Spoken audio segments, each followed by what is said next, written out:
Today we'll be reading Daniel 10 through 12. In the third year of Cyrus, king of Persia, a revelation was given to Daniel, who was called Belteshazzar. Its message was true, and it concerned a great war. The understanding of the message came to him in a vision. At that time, I, Daniel, mourned for 3 weeks. I ate no choice food, no meat or wine touched my lips, and I used no lotions at all until the 3 weeks were over.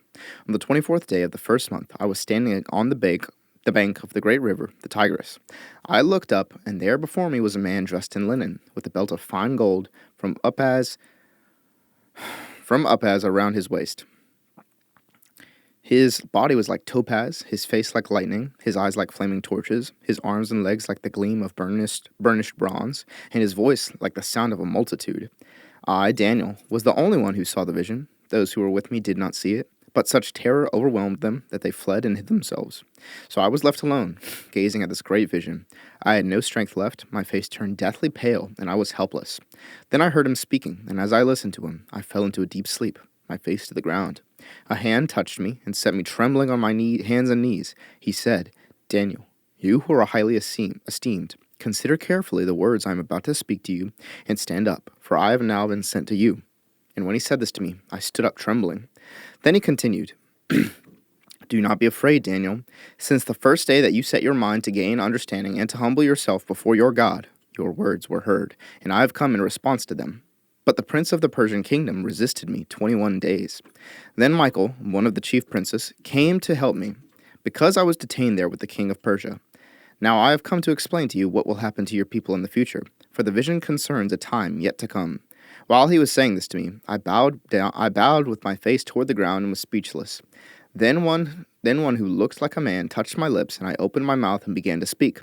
"I am overcome with anguish because of the vision, my lord, and I feel very weak. How can I, your servant, talk with you, my lord? My strength is gone, and I can hardly breathe." Again the one who looks like a man touched me and gave me strength. "Do not be afraid, you who are highly esteemed," he said. "Peace! Be strong now, be strong." When he spoke to me, I was strengthened and said, "Speak, my lord, since you have given me strength." So he said, "Do you know why I have come to you? Soon I will return to fight against the prince of Persia, and when I go, the prince of Greece will come. But first I will tell you what is written in the book of truth. No one supports me against them except Michael, your prince. And in the first year of Darius the Mede, I took my stand to support and protect him. Now then, I tell you the truth. 3 more kings will arise in Persia, and then a 4th, who will be far richer than all the others. When he has gained power by his wealth, he will stir up everyone against the kingdom of Greece. Then a mighty king will arise, who will rule with great power and do as he pleases. After he has arisen, his empire will be broken up and parceled out toward the 4 winds of heaven. It will not go to his descendants, nor will it have the power he exercised, because his empire will be uprooted and given to others. The king of the south will become strong, but one of his commanders will become even stronger than he, and will rule his own kingdom with great power. After some years, they will become allies. The daughter of the king of the south will go to the king of the north to make an alliance, but she will not retain her power, and he and his power will not last. In those days, she will be betrayed, together with her royal escort and her father and the one who supported her. From her family line will arise to take her place. He will attack the forces of the king of the north and enter his fortress. He will fight against them and be victorious. He will also seize their gods, their metal images, and their valuable articles of silver and gold, and carry them off to Egypt. For some years he will leave the king of the north alone. Then the king of the north will invade the realm of the king of the south, but will retreat to his own country. His sons will prepare for war and assemble a great army, which will sweep on like an irresistible flood and carry the battle as far as his fortress. Then the king of the south will march out in a rage and fight against the king of the north, who will raise a large army, but it will be defeated. When the army is carried off, the king of the south will be filled with pride and will slaughter many thousands, yet he will not remain triumphant. For the king of the north will muster another army, larger than the first, and after several years he will advance with a huge army fully equipped.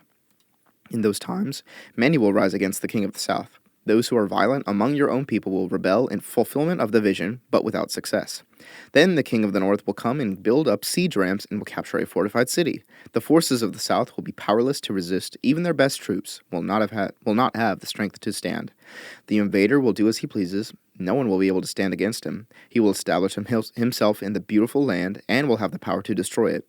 He will determine to come with the might of his entire kingdom and will make an alliance with the king of the south. And he will give him a daughter in marriage in order to overthrow the kingdom, but his plans will not succeed or help him. Then he will turn his attention to the coastlands and will take many of them. But a commander will put an end to his insolence and will turn his insolence back on him. After this, he will turn back toward the fortresses of his own country, but will stumble and fall, to be seen no more. His successor will send out a tax collector to maintain the royal splendor. In a few years, however, he will be destroyed, yet not in anger or in battle. He will be succeeded by a contemptible person who has not been given the honor of royalty. He will invade the kingdom when its people feel secure, and he will seize it through intrigue.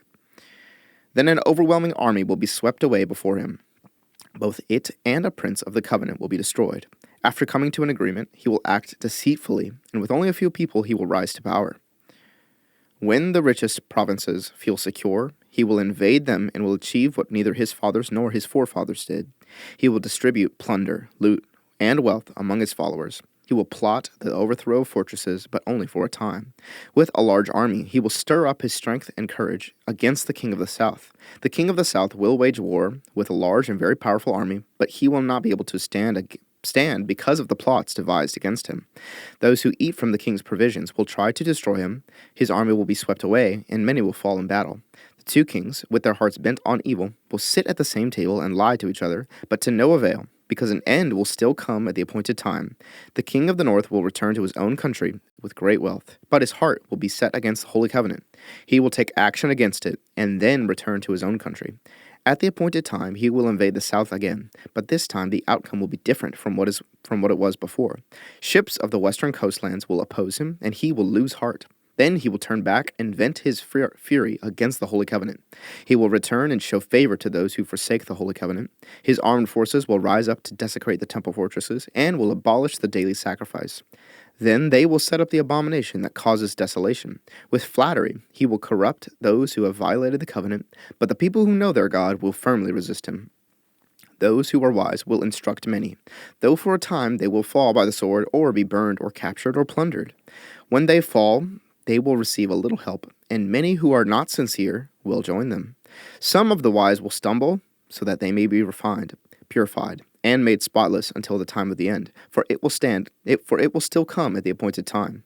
The king will do as he pleases. He will exalt and magnify himself above every god, and will say unheard of things against the God of gods. He will be successful until the time of wrath is completed, for what has been determined must take place. He will show no regard for the gods of his ancestors, or for the one desired by women. For the one desired by women, nor will he regard any god, but will exalt himself above them all. Instead of them, he will honor a god of fortresses, a god unknown to his ancestors. He will honor with gold and silver, with precious stones and costly gifts. He will attack the mightiest fortresses with the help of a foreign god, and will greatly honor those who acknowledge him. He will make them rulers over many people, and will distribute the land at a price. At the time of the end, the king of the south will engage him in battle, and the king of the north will storm out against him with chariots and cavalry and a great fleet of ships. He will invade many countries and sweep through them like a flood. He will also invade the beautiful land. Many countries will fall, but Edom, Moab, and the leaders of Ammon will be delivered from his hand. He will extend his power over many countries. Egypt will not escape. He will gain control of the treasures of gold and silver and all the riches of Egypt, with the Libyans and Cushites in submission. But reports from the east and the north will alarm him, and he will set out in a great rage to destroy and annihilate many. He will pitch his royal tents between the seas at the beautiful holy mountain. Yet he will come to his end, and no one will help him. At that time, Michael, the great prince who protects your people, will arise. There will be a time of distress, such as has not happened from the beginning of nations until then. But at that time, your people, everyone whose name is found written in the book, will be delivered. Multitudes who sleep in the dust of the earth will awake, some to everlasting life, others to shame and everlasting contempt. Those who are wise will shine like the brightness of the heavens, and those who lead many to righteousness like the stars forever and ever. But you, Daniel, roll up and seal the words of the scroll until the time of the end. Many will go here and there to increase knowledge. Then I, Daniel, looked, and there before me stood two others, one on this bank of the river and one on the opposite bank. One of them said to the man clothed in linen, who was above the waters of the river, "How long will it be before these astonishing things are fulfilled?" The man clothed in linen, Who was above the waters of the river, lifted his right hand and his left hand toward heaven. And I heard him swear by him, and I heard him swear by him who lives forever, saying, it will be for a time, times and a half a time. For the power of the holy people has been finally broken, all these things, when the power of the holy people has been finally broken, all these things will be completed. I heard, but I did not understand. So I asked, my Lord, what will the outcome of all this be? He replied, go your way, Daniel, because the words are rolled up and sealed until the time of the end.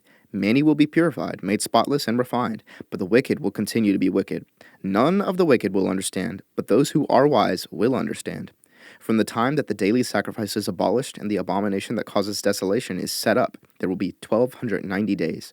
Blessed is the one who waits for and reaches the end of the 1335 days. As for you, go your way till the end. You will rest, and then at the end of the days you will rise to receive your allotted inheritance.